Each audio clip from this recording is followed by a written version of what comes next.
आपने कई बार सुना होगा कि सड़क ऐसे बनाइए, एक्सप्रेसवे ऐसे बनाइए कि लोग सफ़र को याद रखें, ना कि उस पर बने हुए गड्ढों को।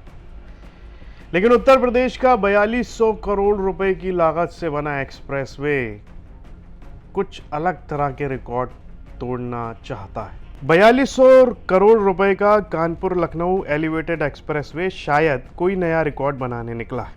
उद्घाटन हुए अभी 17 दिन ही हुए हैं और एक्सप्रेसवे दूसरी बार उखड़ गया है।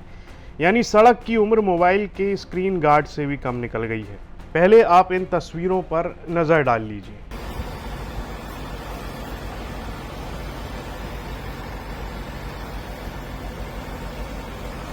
और चलिए आपको विस्तार से ये पूरा मामला बताते हैं। मैं हूं मधुर और आप देख रहे हैं यूपी तक। ये तस्वीरें जो आपने देखी ये बेगम खेड़ा के पास की हैं। यहाँ पर एक्सप्रेसवे उखड़ गया है। यहाँ एक्सप्रेसवे का करीब 10 मीटर लंबा और 2 मीटर चौड़ा हिस्सा उखड़ गया है। उखड़ी सड़क से निकल रही गिट्टी पर गिट्टी से भरा डंपर ही पलट गया। फिर जेसीबी आई, क्रेन आई, डंपर हटाया गया और मरम्मत का काम शुरू हो गया।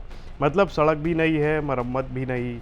निर्माण कंपनी ने रास्ता ब्लॉक किया, मशीनें लगाई और तेज़ी से पैच वर्क शुरू कर दिया। लेकिन सवाल वही है, अगर एक्सप्रेसवे बार बार पैच वर्क मांग रहा है तो क्या इसे एक्सप्रेसवे कहें या रिपेयर वे? और सबसे दिलचस्प बात क्या है जानते हैं? इस सड़क की, इस एक्सप्रेसवे की जो तुलना है वो जर्मनी की सड़कों से हो रही थी। लेकिन इसकी जो हालत देखकर लग रही है, पिछले 13 दिनों में ये 2 बार इस पर पैच वर्क का काम हुआ है, उससे तो यही लगता है कि ये मोहल्ले की सड़कों के सामने भी फेल हो जाएगी। 13 जुलाई को बड़े प्रचार प्रसार के साथ इस एक्सप्रेसवे का उद्घाटन हुआ। पहली बारिश आई और 13 दिन बाद सड़क पहली बार उखड़ गई थी। मरम्मत हुई थी। उस समय भी दावा हुआ था कि सब ठीक है, लेकिन सिर्फ 4 दिन के बाद ही वही कहानी, यानी सड़क से ज़्यादा मजबूत तो उसका रिपेयर शेड्यूल निकल रहा है। इस पूरे मामले पर NHAI ने भी एक्स पर पोस्ट किया और उन्होंने उस पोस्ट में लिखा है, ये प्रिवेंटिव मेंटेनेंस यानी एहतियात के तौर पर किया गया ज़रूरी सुधारात्मक कार्य था। एजेंसी का ये भी कहना है कि अब यातायात सामान्य और वायरल वीडियो मौजूदा स्थिति नहीं दिखाता। यानी कि NHAI का दावा है कि सब कंट्रोल में है। ये वीडियो पुराना है, मौजूदा हालात वैसे नहीं हैं।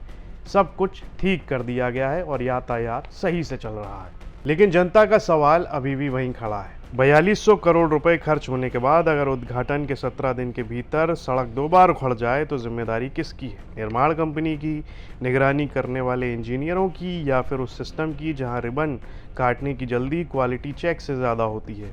क्योंकि एक्सप्रेसवे पर सिर्फ गाड़ियां नहीं दौड़ती, वहां पर दौड़ता है जनता का भरोसा। और अगर वही बार बार उखड़ने लगे तो सिर्फ सड़क नहीं, जनता का भरोसा भी टूट जाता है और सिस्टम की परतें भी उखड़ने लगती हैं। ये खबर उन्नाव से हमारे सहयोगी सूरज सिंह ने भेजी थी। इस पर आपकी क्या राय है? कमेंट बॉक्स में लिखकर ज़रूर बताइएगा। यूपी से जुड़ी तमाम खबरें देखने के लिए आप देखते रहिए यूपी तक।